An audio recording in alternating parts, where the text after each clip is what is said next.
Shalom, shalom. Welcome back to Jerusalem. Good to be learning with you again. My name is Michael Lawrence. And of course, every week we are learning the weekly Torah portion together. This week, Parashat Yitro, the Torah portion of Yitro in the book of Exodus. Yitro, of course, is the father-in-law of Moses, and he plays a very, very serious, crucial, and interesting role in this week's Torah portion. But let's begin first at January 1st, 2021, and those of us who are working in the non-profit sphere, we take a look and we look out at the year ahead, and we're very, very thankful for those philanthropic partners and our friends around the world who have made their commitment for 2021 already, committing to the long term, committing for multiple years. It's not about money in the bank. It's about friends who stand with us and say, we give of our own, generously, strategically, because we trust you to get the work done, to identify need and make sure that those who need us most get the help and the interventions that they need. It's a tremendous responsibility. The work that we do in the non-profit sector cannot be done alone. And those who support us year to year and commit upfront for multiple years are in fact saying it's not a sprint. It is a marathon. It's always a marathon. That change doesn't happen overnight, but we believe that it will happen, and that you in this organization are the best resource we have to help make that happen, and we want to partner with you. So this is an opportunity to thank those who are in it for the long run, who see this as a long-term project. It's interesting. In this week's Parasha, in this week's Torah portion, I believe that Yitro, Jethro, the father-in-law of Moses, actually speaks to this exact point about how we do things together, that nothing can be achieved alone, that we seek partners, that we take our responsibilities seriously, and we seek impact, and we go out on a journey together. If we have a look and we open up again in the book of Exodus, chapter 18 at line 10, we see actually Jethro, that is Yitro in Hebrew, approaches Moses. He greets him and he says as follows. He says, V'yomem Yitro. And he gives a beautiful blessing from Yitro, from Jethro, about all the greatness that Hashem God has brought. Listen carefully. Baruch Hashem, asher etzel etchem miyad Mitzrayim umiyad Paro, asher hitzil et ha'am mitachat yad Mitzrayim. And if we translate that, blessed is God, blessed is Hashem, who has rescued you from under the hand of Egypt and under the hand of Pharaoh, who has rescued the people from under the hand of Egypt. It's a beautiful blessing. It's a blessing of praise and thanks, of recognition of God. And Yitro, Jethro at this time, comes to recognize that special role of God in the world and how he saved the Jewish people. He gives at line 12, at verse 12, sacrifices to God, and sits Aaron, Moses' brother, and the elders of Israel sit with Yitro, with Jethro, the father-in-law. They break bread, they eat bread together. The very next morning, the father-in-law wants to see what the son-in-law is up to. What does he do day to day? And he goes to see Moses' work. And what is Moses doing? He is doing crucial work of judging the people, of resolving disputes, of dealing with those things which happen between people and resolving different kinds of issues.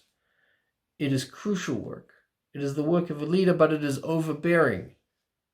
It is an extremely heavy weight for Moses. And straight away, like parents-in-law sometimes do, they're getting involved, and the father-in-law here is getting involved, but in a very wise, responsible way. And we see here immediately, chapter 18, verse 14, chapter 18 in Exodus, verse 14, we see something here. He says to him, why do you sit alone in this job? We'll read here, V'yomer, he said, Ma hadavar hazeh אשר אתה עושה לעם? מדוע אתה יושב לבדיך? Why do you sit alone, Moses? וכל העם ניצב עליך מן בוקר עד ערב. You're sitting from the morning to the night. Moses, what is this thing that you do to the people? Why do you sit alone? It can't be done alone. And he says immediately, verse 17, chapter 18, the father-in-law of Moses said to him,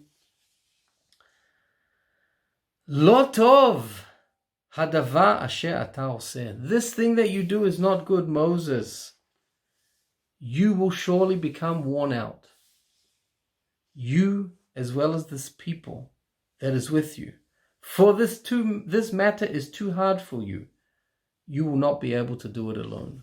And then says Yitro in a fairly long speech, he says to Moses, it's time to delegate. It's time to bring others with you on this derech, on this journey. And he suggests that Moses appoints leaders to thousands, leaders to hundreds, leaders to 50s, and leaders to 10s. Others who can work with Moses but below Moses and sort some of perhaps the more minor issues, while the major controversies and the major matters come to Moses himself. My friends, wise advice that Moses takes. And then, what does Yitro say at verse 23? Perhaps the gold at the end of the rainbow, the prize to come for taking on this wise advice. If you do this thing, im et hadavar hazeh taseh, if this thing that you do, Moshe, God shall command you, then you will be able to endure. And this entire people as well shall arrive at its destination in peace. If you do this thing, if you delegate, if you run this marathon together, if perhaps it's more of a relay race, if you join hands and run with those who can work with you, you arrive at your destination. The nation will arrive at its destination in peace. In the work that we do, my friends, in all work that we do, we must share the load. Moses could not do it alone. The great Moses, Moshe Rabbeinu, Moses our teacher, the greatest of all leaders and prophets, could not do this alone. It took his father-in-law to teach him that lesson. But he took it on board and he shared that load so that in essence, for the good of the nation arriving at its destination in peace, Moses stepped back just a little, remained the leader, but shared the responsibilities. My friends, as I started this short session today, we are so glad to have in our organizations those who commit to the long term, those who run that relay race with us and say, we are with you, we will run beside you. With those that you help, and those who seek your help, and those who need us most in the work that we do, we, as your friends, supporters, as your partners, and as philanthropists, and as people who care, we will run with you, we will be with you, so that that heavy load is not only on your shoulders, but that we will carry that burden to that responsibility for our brothers and sisters who need us. My friends, may we always be blessed to have partners to run with, philanthropists, supporters, advisors, and wise folks around the world, so that indeed, on behalf of the people who look to us every day in the work that we do, we arrive at that destination, and may it always be b'shalom, in peace. I wish you all a Shabbat Shalom. Looking forward to learning with you again next week. Thank you so much.